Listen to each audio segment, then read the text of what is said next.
남성교회 특성이 있겠습니다.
아멘.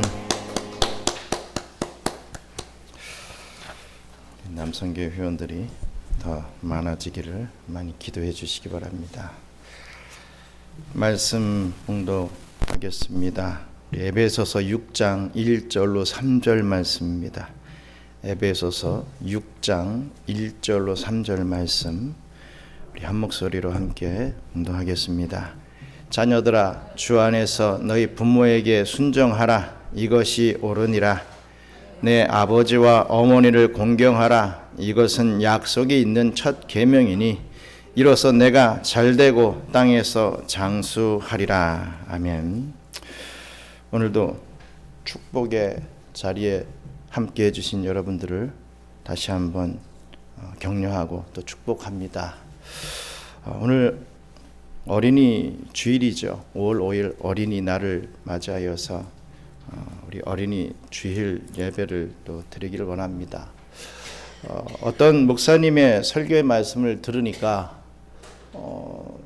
어린이 주일 때 얘기를 하신 것인지 그건 잘 모르겠는데 자녀들을 잘 교육시켜서 좋은 대학을 보내야 된다. 연대 이상은 보여내지 않겠느냐. 뭐 외국에 유학도 괜찮고 그럴 수 있게끔 부모가 잘 뒷받침해주고 그 어떤 수단과 방법을 가리지 않고 아이들이 그렇게 높이 올라갈 수 있도록 만들어주는 것이 부모의 역할이다. 뭐 이렇게 말씀을 하시더라고요. 그 정도 얘기만 듣고 물론 뒤에 무슨 얘기가 있는지 모르겠지만 그냥 꺼버렸습니다. 그렇게 높이만 올라가서 뭐 위대한 인물이 된다고 치면 뭐합니까? 하나님 없는 인생은 망한 인생입니다. 저는 그렇지 않다고 봅니다. 절대로 뭐 무조건 높이 올라가고 유명인이 되고 대단한 막 정치인이 되고 이게 성공하는 인생이 아니라 정말 소소한 일상과 인생을 산다 할지라도 하나님과 동행하는 인생, 에녹과 같은 인생, 아브라함 같은 그런 인생, 그게 성공하는 인생이다. 또 그 사람을 들어서 우리 하나님께서 사용하실 것이다 라고 분명히 저는 믿습니다. 오늘 어린이 주일인데 그래서 뭐 어린이에 대해서 뭐 우리가 어떻게 해주고 뭐 잘해주고 이런 설교 안 하겠습니다. 더 부모에게 초점을 맞춰서 오늘 말씀을 너희 부모에게 순종하라. 우리 우리 학생부 친구들에게는 좀 불만이 될지 몰라요. 날이라도 우리를 좀 잘해줘라, 소원을 들어줘라, 뭐 이런 얘기를 하면 좋을 것 같은데 부모에게 순종하라 이런 얘기 하니까 뭐 실망할 수도 있을 것 같다고 생각을 합니다. 하지만 오늘 이 말씀이 정말 축복의 말씀이라는 것을 우리 학생들도 깨닫고 이 말씀대로 부모에게 순종함으로 큰 은혜와 축복을 다 받아 누릴 수 있는 우리 귀한 우리 경양의 친구들 되시기를 주님의 이름으로 축원합니다. 오늘날 우리가 살아가고 있는 이 사회는 자기 소견에 옳은 대로 생각하고 행동하기를 참 좋아합니다. 그러므로 오늘날을 한마디로 표현하자면 탈권위주의 시대다, 이렇게 말씀드릴 수 있을 것입니다. 그 누구도 자신의 권위를 내세웠다가는 야, 저 사람 갑질한다, 이런 소리를 딱 듣기 쉽죠. 사람들에게 호되게 비판을 받게 될 것입니다. 물론 정당하지 못하고 정말 비인격적인 행동으로 그 권위를 내세우는 사람들은 당연히 비판을 받아 마땅합니다. 뭐 대표적인 예로 예전에 유명했던 이 대한항공 땅콩 회항 이런 사건들 보시면 뭐 그러하지요. 이러한 저질적인 갑질 행위는 자기 자신이 뭐가 있다고 막 내세우는 그러한 갑질 행위는 비판받아 마땅할 것입니다. 하지만 불합당한 것은 반드시 비판을 받아야 하지만 정당하게 지켜져야 할 권위, 이 권위조차도 공격하고 무너뜨리려고 하는 모습이 우리 사회에 점점 더 많아지고 있다는 것이 큰 문제이죠. 뭐 교권은 정말이지 아주 심각하게 무너져 버렸습니다. 학생들이 선생님을 희롱합니다. 심지어 폭력까지 휘두르는 그러한 모습은 이제 뭐 한국 뉴스를 틀어보면 쉽게 볼 수 있는 이슈 아닌 이슈가 되어 버렸습니다. 국가 위정자의 권위도 이제 뭐 완전히 무너져 버렸죠. 누가 되든지 뭐 어떤 정당에서 되든지 한 나라의 대통령이 누가 되면 조롱하고 또 그것에 반대하는 국민들이 대다수가 되어버린 참으로 안타까운 현실 속에 우리는 살아가고 있습니다. 그래서 대통령은 공적인 권위를 다 내려놓고 뭐 어찌하든지 소탈하고 겸손한 탈권위적인 모습을 보여야만 하는 그런 상황이 되어버리죠. 위정자들이 다 그래야 된다라고 치부를 받고 있습니다. 이러한 현상은 교회에서도 마찬가지입니다. 오늘날 교회의 권위도 다 무너져 버렸습니다. 교회의 관할과 치리는 오늘날 교회에 아무런 영향을 끼치지 못하죠. 교회는 그저 성도들에게 종교적 서비스를 제공하는 그런 기관으로 전락해 버렸습니다. 교회의 권세인 다스림은 생각지도 못하게 되어버린 지 벌써 오래가 되어버렸습니다. 정말 그렇지 않습니까? 목사가 강단에서 선포하는 이런 이 축복합니다, 뭐 이런 축복 받으세요, 이런 말은 그래도 좀 들으려고 하지만 하나님의 말씀으로 권면하고 훈계하는 말은 그런 말 하면 듣지 않습니다. 그 훈계의 말씀이 자신에게 하는 말같이 느껴지면 회개하는 길로 나가야 되는데 듣기 싫은 소리를 하면 아니 뭐 교회가 뭐 여기뿐인가? 기분 나빠서 내가 나간다 하면 나가버리기 일쑤입니다. 뭐 이 지경이 되어버렸으니 교회에서 치리가 사라져 버렸습니다. 교회에서 내릴 수 있는 최고의 벌이 뭡니까? 출교입니다. 이 교회 나오지 말고 나가십시오가 이게 최고의 벌입니다. 좀 약한 건 수찬금지죠. 성찬식에 참여하지 못하게 하는 게 벌이랍니다. 그게 징계입니다. 그러니 세상 사람들이 비웃죠. 그게 무슨 벌이야? 내가 나간다. 뭐 고까지 거 빵 하나 뭐 포도주 요거 뭐 못 먹게 하고 말이야. 사람을 무시하나 뭐 이러면서 나가버립니다. 자기 비위에 안 맞으면 스스로 교회를 나가버리니 치리를 어떻게 시행할 수 있겠습니까? 그렇습니다. 오늘날의 사람들은 누군가의 지도, 누군가의 지시, 훈계 이러한 것을 받는 것을 참으로 부담스러워하고 싫어하게 되었습니다. 그 결과 우리 사회는 급속도로 개인주의화되고 있는 실정이죠. 사실 이런 시대의 흐름에는 권위에 순종하기 싫어하는 죄인의 습성이 결정적인 역할을 하고 있다는 것을 알아야 할 것입니다. 여러분, 이 권위의 근원은 하나님이십니다. 하나님은 절대 권위이시죠. 여러분, 신앙생활이라고 하는 것이 무엇입니까? 신앙생활이라고 하는 것은 이러한 하나님의 절대 권위 앞에 순종하는 것이 신앙생활입니다. 내 좋은 것을 나타내고 나 하고 싶은 대로 하는 게 신앙생활이 아닌 것이죠. 그러나 사탄 마귀는 이런 순종이라고 하는 것을 자기의 것을 빼앗기는 행동, 즉 손해보는 짓이라는 그런 신념을 우리 마음속에 심어놓습니다. 아담과 하와 때부터도 그러지 않았습니까?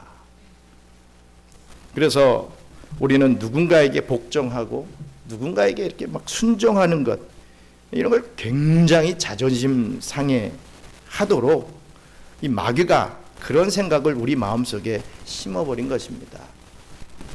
그리고 성경은 우리에게 합당한 권위를 요구하죠. 그리고 그 권위 앞에 순종하라고 요구합니다. 물론 맹목적인 권위주의는 잘못된 것이겠지만 합당한 권위는 하나님이 우리에게 주신 선한 것임을 잊지 말아야 할 것입니다. 그렇습니다. 우리에게는 꼭 지켜야 할 권위가 있다라는 것을 깨닫기를 바랍니다. 권위에 순종하며 사는 이것이 바로 하나님이 만드신 질서이고, 이 질서를 지키고 살아갈 때 인간은 축복된 삶과 행복한 삶을 살 수 있다라고 성경은 말씀하고 있습니다.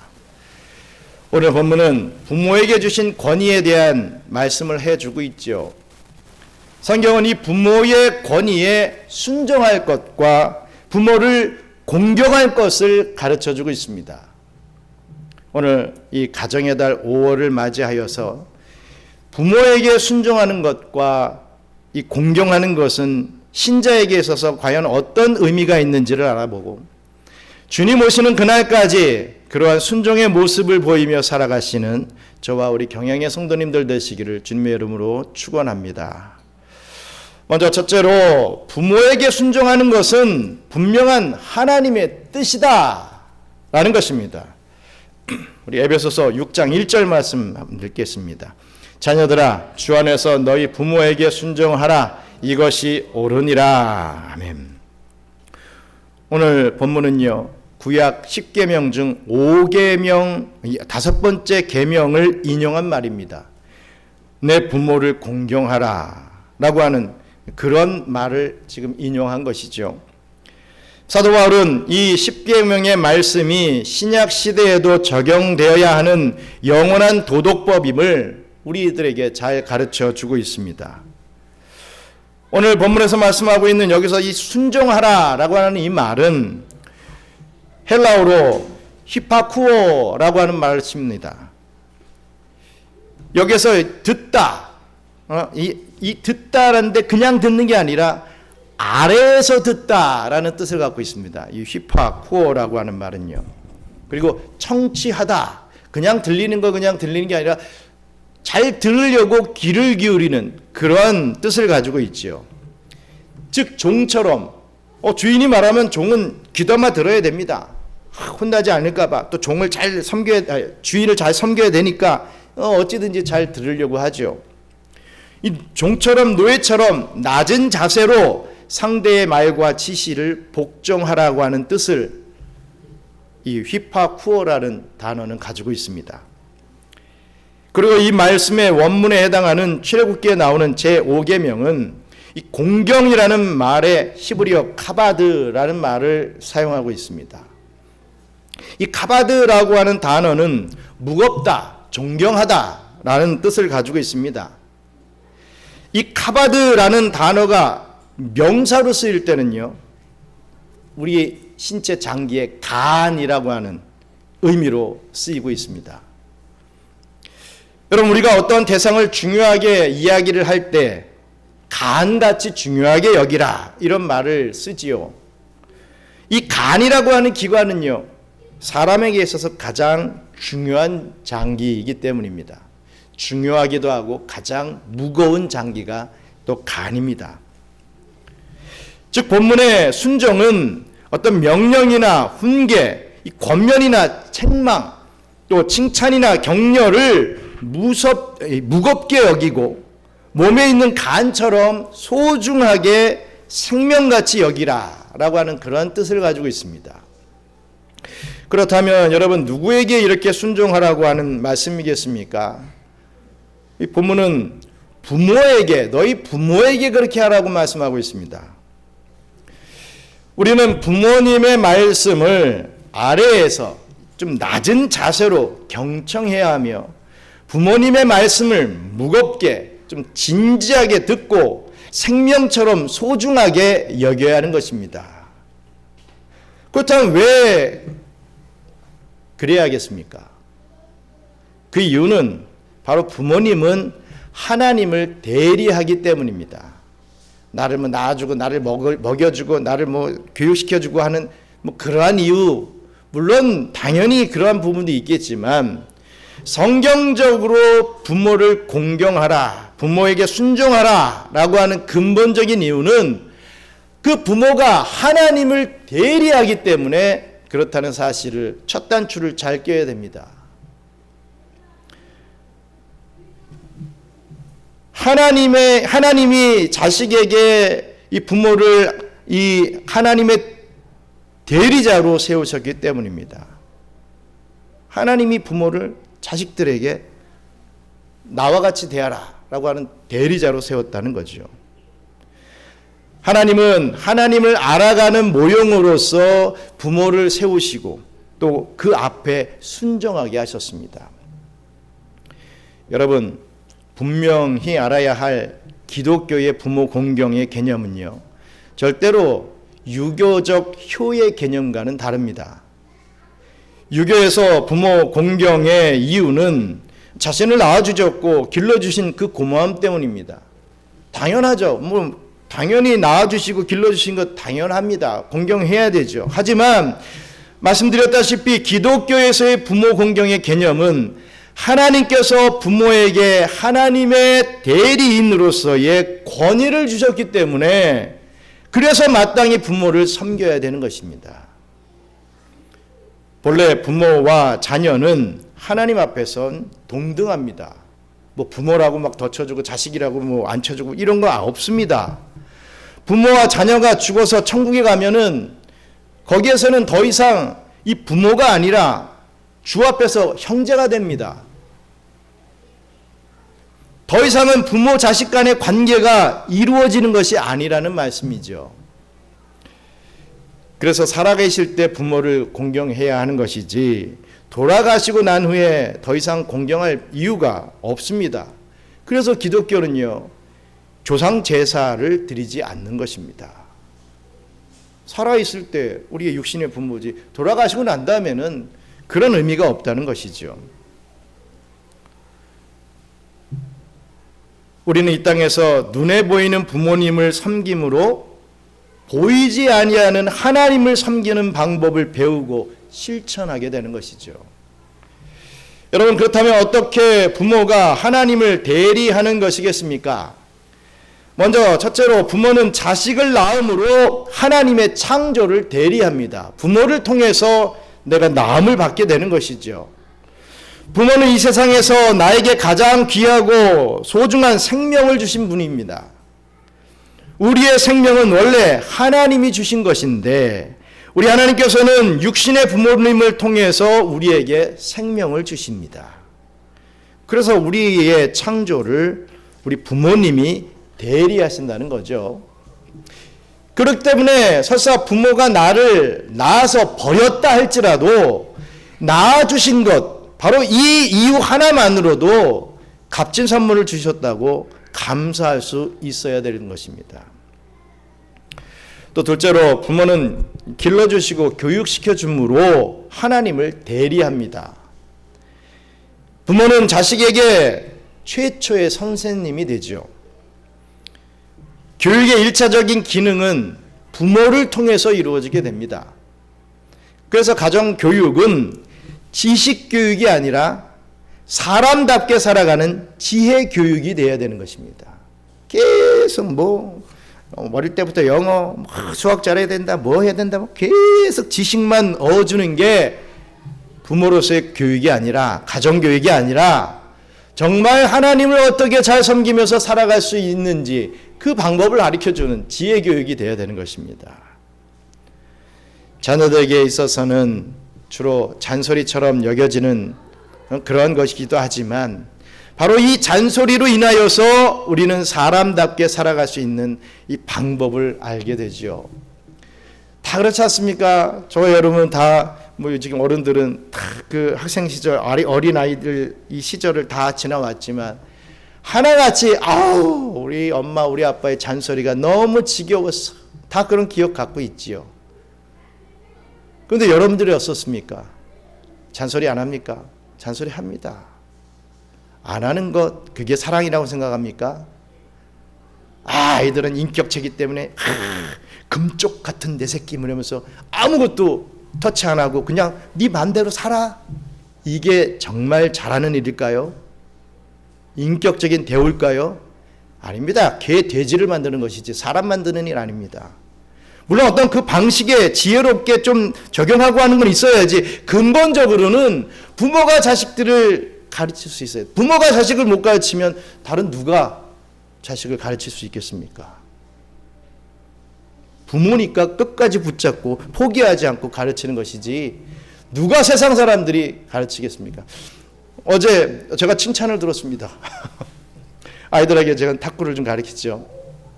근데 어제도 이제 우리 부모님들과 이제 아이들이 탁구를 치러 왔어요. 제가 가르쳐주는 우리 친구들 레슨 시간도 아니었죠 어제는. 그런데도 야 이렇게 해야 돼 저렇게 해야 돼 하니까 어떤 부모님 한 분이 야 이런 분 없다고 이렇게 칭찬해 주시는 거예요. 다 그냥 귀찮으면 그냥 네가 알아서 쳐라 이러고 말 텐데 혹시 그걸 어떻게 그 폼을 교정해 주려고 그렇게 노력하시는 그 모습이 참 귀합니다. 이렇게 표현해 주시더라고요. 저만의 해석일지 모르겠지만 또 어떤 그냥 형식적인 어떤 칭찬일지는 모르겠지만 저는 참 감사히 받았습니다. 그렇지. 어찌든지 이 폼이 망가지지 않도록 잘만 그 시절에 만들어 놓으면 이것이 탁구가 됐든 테니스가 됐든 배드민턴이 됐든 뭐든 제대로만 만들어 놓으면 앞으로 무궁무진하게 실력이 향상하고 더 그걸 가지고서 우리 하나님 앞에 영광 올려드릴 수 있을 텐데 지금 당장 못한다고 조금 폼 가르쳐주는 게 교정하는 게 힘들다고 그냥 포기해버리면 정확히 칠 것 같죠. 점점 무너져 버립니다. 신앙도 마찬가지라 이거죠.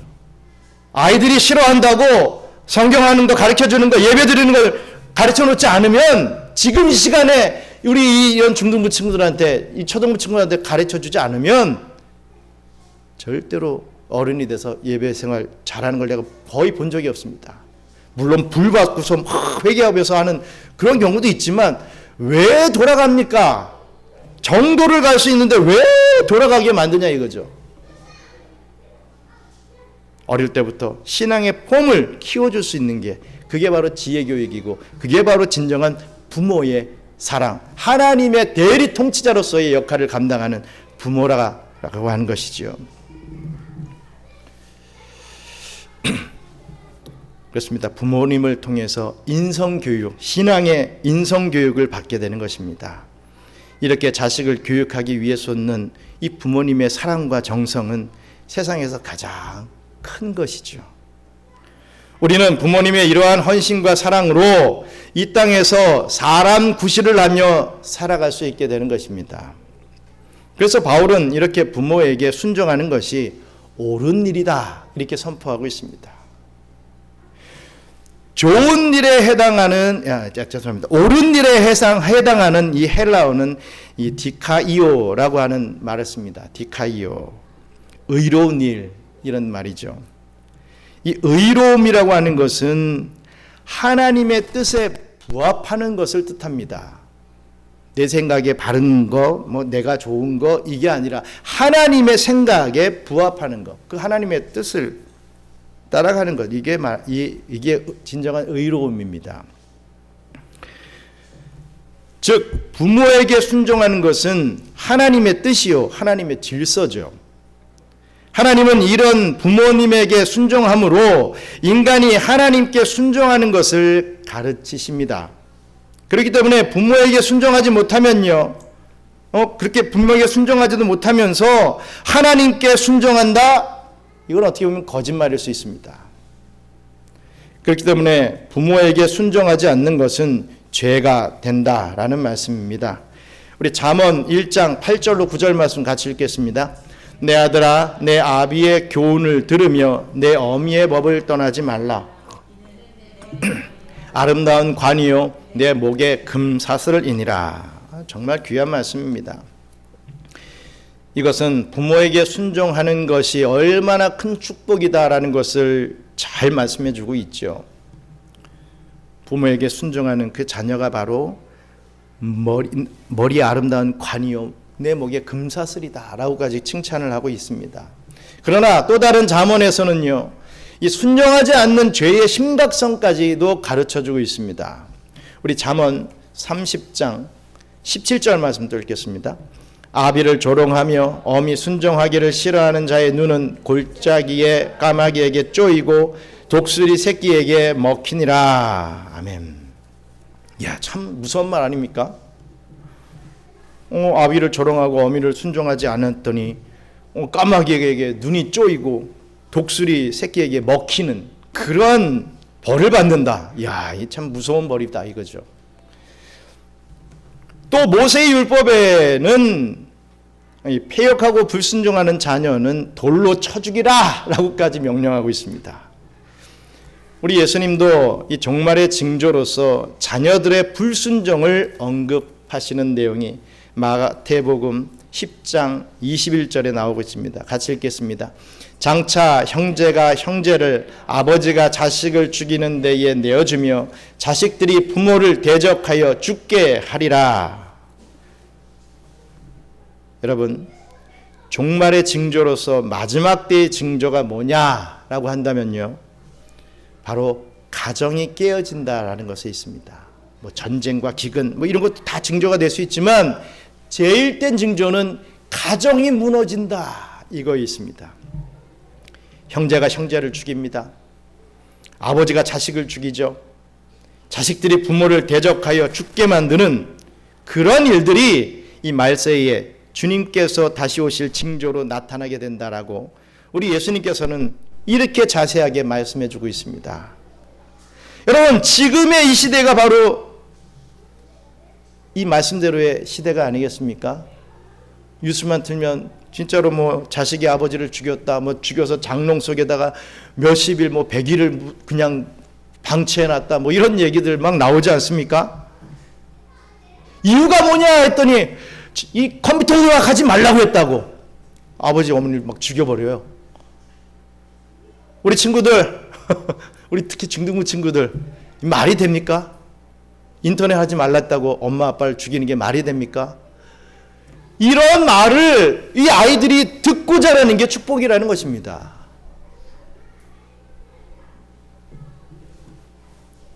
이 자리에 우리 이 친구들이 있는 게 이 친구들한테는 축복이라는 거예요. 누가 이런 걸 가르쳐 주겠습니까? 정말 우리는요, 무서운 세상을 살아가고 있습니다. 그렇다면 우리에게 의문이 하나 생기죠. 그러면 어떤 상황에서라도 이 자녀들은 부모에게 무조건 순종해야 하는 겁니까? 라고 하는 의문이 생깁니다. 근데 오늘 본문은 이것에 대해서도 정말 분명하게, 정확하게 말씀하고 있습니다. 뭐라고 합니까? 주 안에서 순종하라고 했습니다. 주 안에서. 다시 말해 부모가 자식에게 하나님의 말씀을 벗어나야 하는 것을 요구할 때는 어떻게 해요? 순종하지 않아도 된다라고 하는 말입니다. 그렇게 순종하라고 하더니 하나님의 말씀을 어기라고 하는 것은 순종하지 말아라. 어떻게 보면 좀 상식적으로 어폐가 있는 것 같지만 이게 바른 개념의 말씀이라는 것이지요. 예를 들자면 야 교회 가지 마, 야 예수 믿지 마 라고 부모님이 말씀하실 때 그것은 하나님의 뜻에 어긋나는 것이기 때문에 순종하면 안 된다는 겁니다.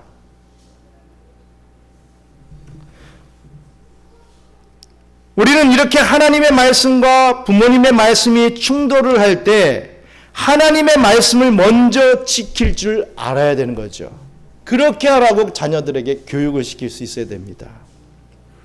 하지만 요즘 믿는 가정에서도 참으로 이상한 일들이 참 많이 벌어집니다. 이 공부해라, 야 선생님 말씀 잘 들어야 돼 라고 하는 말씀에는 뭐 죽어라 순종하지도 않으면서도 야 주일날 교회 나가지 마, 너 말씀대로 살면 야이씨 손해본다 라고 하는 그러한 부모님의 말씀은 뭐 몇 번 말하지 않아도 쉽게 그냥 순종해버리는 자녀들이 참 많아졌다는 겁니다. 이런 경우를 우리는 너무나도 쉽게 발견할 수가 있습니다. 경영의 성도 여러분, 우리는 이미 얼마 되지도 않았죠. 교회에 나가 예배드리고 싶어도 드릴 수 없는 이 코로나 시대를 다 경험했습니다. 성전 문을 닫으시는 우리 하나님을 우리는 다 체험했습니다.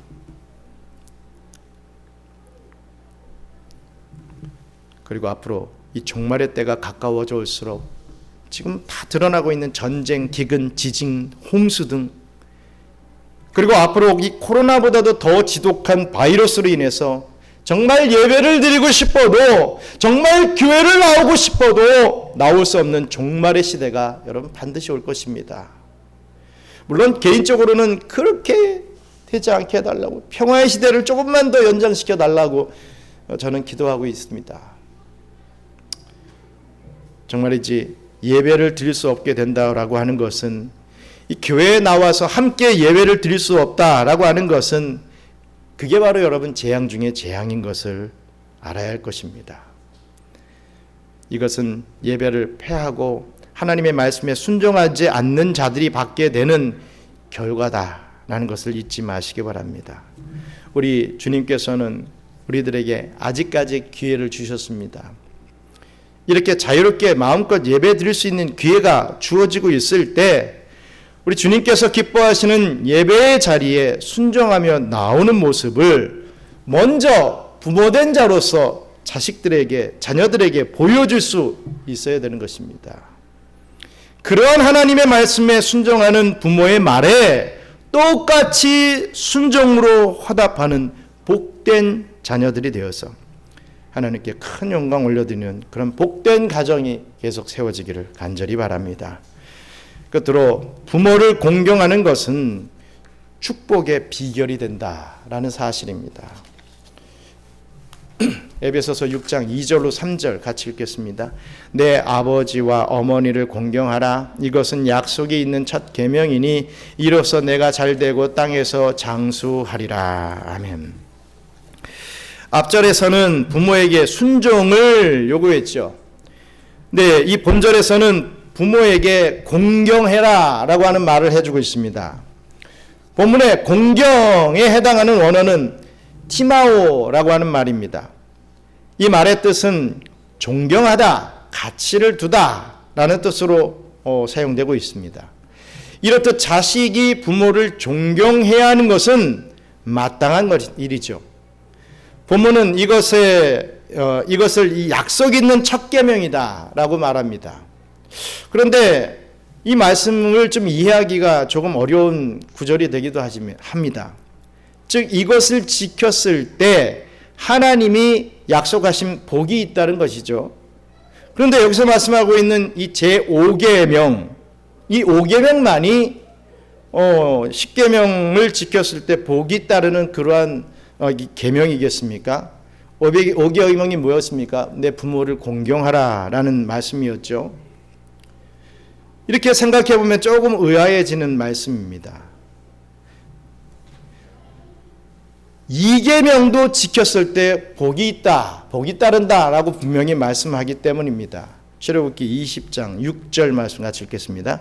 나를 사랑하고 내 계명을 지키는 자에게는 천대까지 은혜를 베푸느니라. 분명히 복을 약속해 주고 계시지요. 십계명은요, 우리가 두 개로 나뉠 수가 있다고 했죠. 우리 1계명부터 4계명까지는 하나님을 어떻게 섬겨야 할 것인가를 말해주고 있습니다. 그리고 5계명부터 10계명까지는 이웃을 어떻게 사랑하며 살 것인가에 대해서 가르쳐주고 있죠. 그래서 가장 설득력 있는 해석은 10계명의 이 두 개의 종류로 나뉘어져 있는 것. 그 중에 첫 번째, 두 번째. 첫 번째, 하나님을 이 사랑하고 계명을 지킬 때 복이 있다라고 하는 첫 번째와 인간관계의 이 계명을 통해서는 부모를 공경하는 자가 복이 있다. 이게 가장 중요하고 축복된 계명이다. 이렇게 해석을 해야 할 것입니다. 즉, 이 계명이 인간관계에 있어서 가장 중요한 축복된 이 계명이라고 하는 사실인 것입니다. 그렇다면 부모를 공경하라라고 하는 이 계명을 지키면 우리 하나님께서 무엇을 약속하고 있습니까? 내가 잘되고 땅에서 장수하리라 라고 했습니다. 이것은 누구나 다 바라는 것이죠. 그렇다면 부모님을 잘 섬기기만 하면 일이 반드시 잘되고 장수합니까? 그러면 참 좋겠지만 실전적으로는 그렇지 않은 경우가 참 많이 있습니다. 그렇다면 이 말은 성실하게 본분을 지키는 아들과 이 딸들이 반드시 오래 살게 된다는 그런 의미가 아니라 그 약속대로 복된 삶을 살기를 원한다면 그 계명을 잘 지켜야 한다라고 하는 그런 의미의 말씀인 것을 기억해야 할 것입니다. 우리의 신앙이 기복적인 것은 되어면 안 됩니다. 하지만 하나님이 약속하신 복을 우리는 소망할 줄은 알아야 되죠. 기복주의적인 것을 다 폄하하는 게 아니라 우리가 하나님의 복을 소망하고 갈망하는 그 마음은 항상 있어야 된다는 것입니다. 제 개인적으로 사역을 해오면서 정말 오랫동안 예수를 믿는 경건한 가정이 형통의 축복을 받는다는 것을 참 자주 보아왔습니다. 물론 고난도 받는 가정도 있지만 보통 보면 영적인 축복들을 참 많이 받게 되더라고요. 이것은 경건한 가정에게 주시는 하나님의 약속의 표징인 것입니다. 이런 것까지 우리가 부인해서는 안 된다는 것입니다. 그렇다면 과연 어떻게 하는 것이 공경, 즉 이 존경하는 것이겠습니까?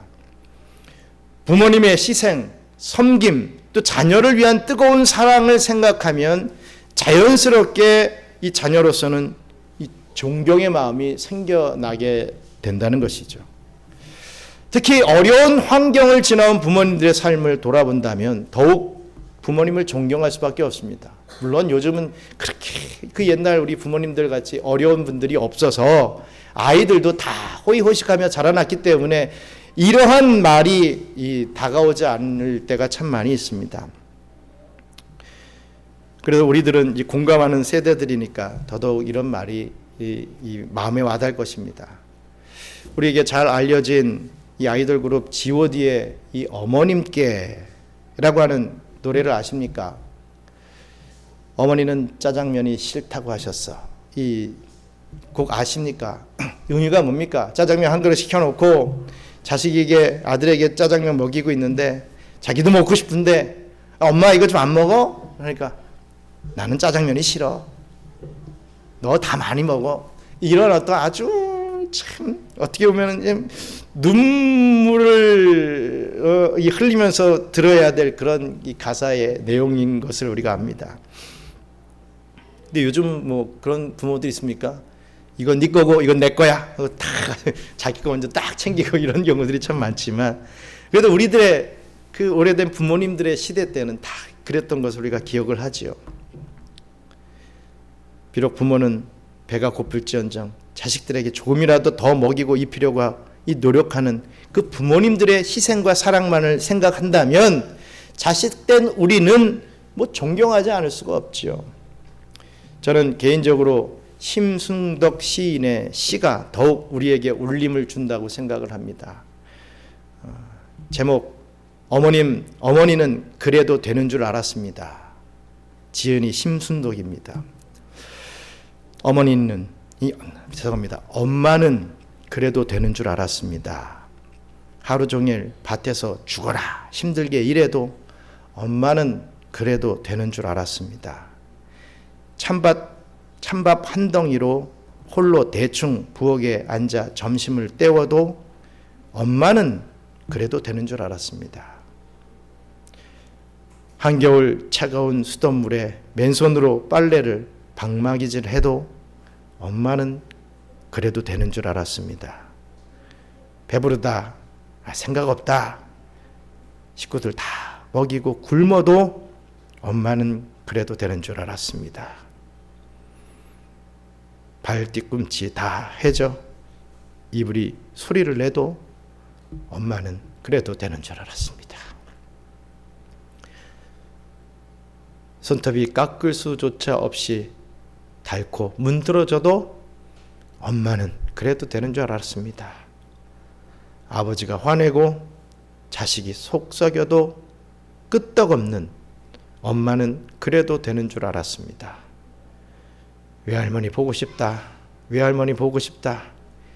그것이 그냥 넋두리인 줄만 한밤중 자다가 깨어 방구석에서 한없이 소리 죽여 울던 엄마를 본 후론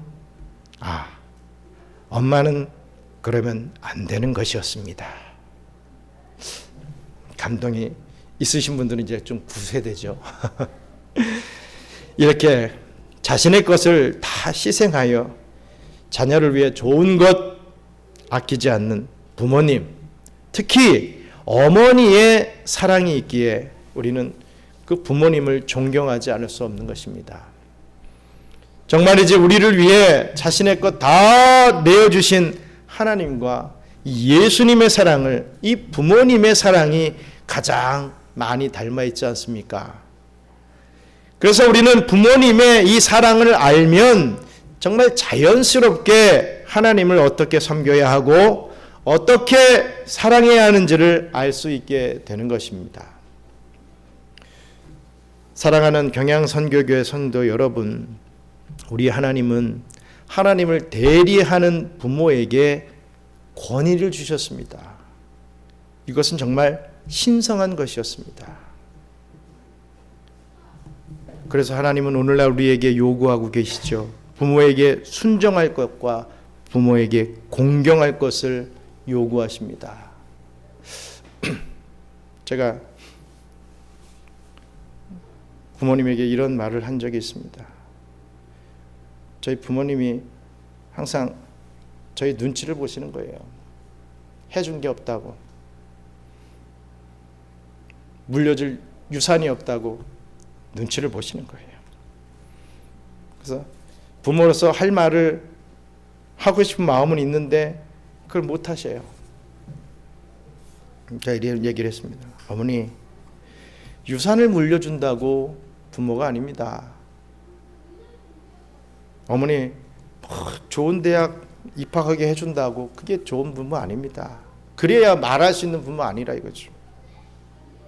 뭔가 보여지는 걸 준다고 그게 다가 아니라 어머니가 나를 낳아주셨고 나에게 신앙을 가르쳐주는 것, 그것만큼 더 복된 일이 어디 있겠습니까? 뭐 그게 다 뭐 유산 받고 뭐 좋은 게 또 있으면 더 감사하겠죠. 물론 감사하지 않는다는 거 아닙니다. 감사하겠죠. 하지만 우리가 그 근본을 잊어서는 안 된다는 거죠. 그런 것, 내가 자녀에게 뭘 좀 짜장면이라도 많이 사주지 못했다고 하는 그런 마음 때문에 나는 못난 부모야. 여러분, 그럴 필요 없다는 겁니다. 그 자녀에게 믿음을 계승해주고 그 자녀가 정말 하나님의 말씀대로 잘 살게 해주면 그 자녀들이 다 알아서 깨닫고 다 자기 길 찾아가는 거예요. 좀 물질로 좀 못해줬다고 자꾸만 기죽지 마십시오. 저는 그러면 어떻게 보면 우리 아이들에게 부모의 자격이 전혀 없는 사람이죠.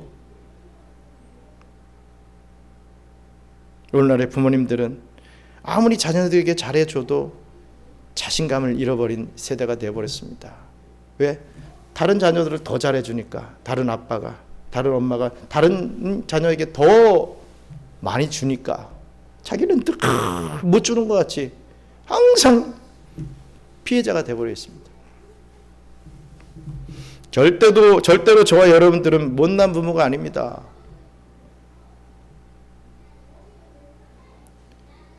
우리들은 존경과 순종을 받을 자격 있는 자들이라 이거죠. 왜? 하나님이 우리를 이 자녀들에게 대리자로 세워주셨기 때문에, 내가 잘해서 내가 뭘 많이 줘서가 아니라는 거죠.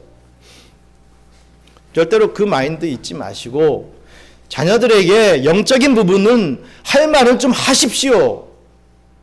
물질 못 줘서 영적인 말도 신앙의 말도 못 해버리는 못난이 부모가 되지 마시고, 내가 너에게 금가운 못 줬다 하더라도 내가 너에게 영적으로는 내가 가르치고 맡기겠다, 이런 좀 진정한 부모 사랑 주란 말이죠. 학원 가는 것은 뭐 아이를 어떻게든지 막 깨워가지고서라도 붙들어가지고 가고, 주일날 예배는 아이가 일어나지도 않았어? 늦었어? 그러면 안 데려가는 거예요. 어떤 분이 제 얘기가 아니고 어떤 분이 얘기하더라고요. 왜 안 데려가겠느냐? 귀찮아서였죠. 귀찮다 이거죠. 내 자녀가 자녀까지 내가 케어하는 게 솔직히 힘들다 이겁니다. 학원가 뭐 이런 거는 어떻게 내가 해가지고도 힘 다 쓰고 에너지 다 썼는데 교회까지 네, 그런 거 못합니다. 어떤 목사님이 그런 얘기를 하시더라고요. 솔직히 저는 좀 공감했습니다. 정말 어떤 부모가 바른 부모인지를 여러분들이 판단해야 될 것입니다. 오늘 우리 이 성경적 성 가치관에 대해서 우리 아이들을 또 배우게 될 터인데, 전 너무 지금 이런 걸 한다고 하는 게 저 또한 너무 감사합니다. 우리가 뭐 성교육 뭐 얘기하면 뭘 어떻게 사용하는 법, 어떻게 해야 뭐 병 걸리지 않는 법, 이게 뭐 학교에서 가르쳐주는 성교육이겠죠. 그런데 우리가 가르쳐 줘야 될 것은요, 아이들이 솔직히 뭐 듣고 따라하지 않는다 할지라도 이 교회가 가르쳐 줘야 될 것은요, 성경적으로 이 성은 어떻게 얘기하고 있는가, 이거 알려줘야 되지 않겠습니까? 부모도 잘 솔직히 납득이 안 되고 오늘날 같은 현대에 그게 그럴 수 있느냐라고 마음에 받아들여지지 않는다 하더라도 적어도 교회는, 적어도 목사는 그건 얘기해 줘야 되지 않겠습니까? 안 따라도요. 오늘 그 작업하겠다는 겁니다. 우리 아이들에게. 얼마나 들을지 내가 좀 모르겠지만, 그래서 아이들이 이게 죄구나, 이러면 정말 안 되는 거구나, 이렇게 해야 되겠구나, 이게 좀 이 가치관이 딱 성경적으로 생기면 아이들의 이 인생관이 달라진다는 거. 우리 한번 그거를 한번 위해서 기도하자고요. 우리 아이들이 우리 때는 어떤 유교관이라도 있어서 뭔가 좀 그래도 뭐 혼전 결혼 이런 거 그래도 조심하고 했지만, 요즘 아이들은 그러지 않지 않습니까? 성경적으로 어떻게 살아가야 될지는 가르쳐 주자고요. 그것에 좀 호응하시는 우리 부모님들과 또 우리 본인들, 우리 학생들 됐으면 참 좋겠습니다. 오늘날 부모라는 존재를 단지 자기를 위해 존재하는 종처럼 여기고 부모님의 사랑과 희생을 지극히 당연한 것으로 여기며 부모 알기를 우습게 아는 이 패역한 시대에, 그래서 가정이 깨어져 버리고 가족 간의 사랑도 메말라 버린 이 종말의 시대에 하나님을 믿는 저와 여러분들은 이러한 주님의 계명을 좀 기억하고 지켜야 되지 않겠습니까? 그리고 하나님이 약속한 축복의 약속들을 기억하며 부모님을 하나님처럼 순종하고 공경해야 하지 않겠습니까?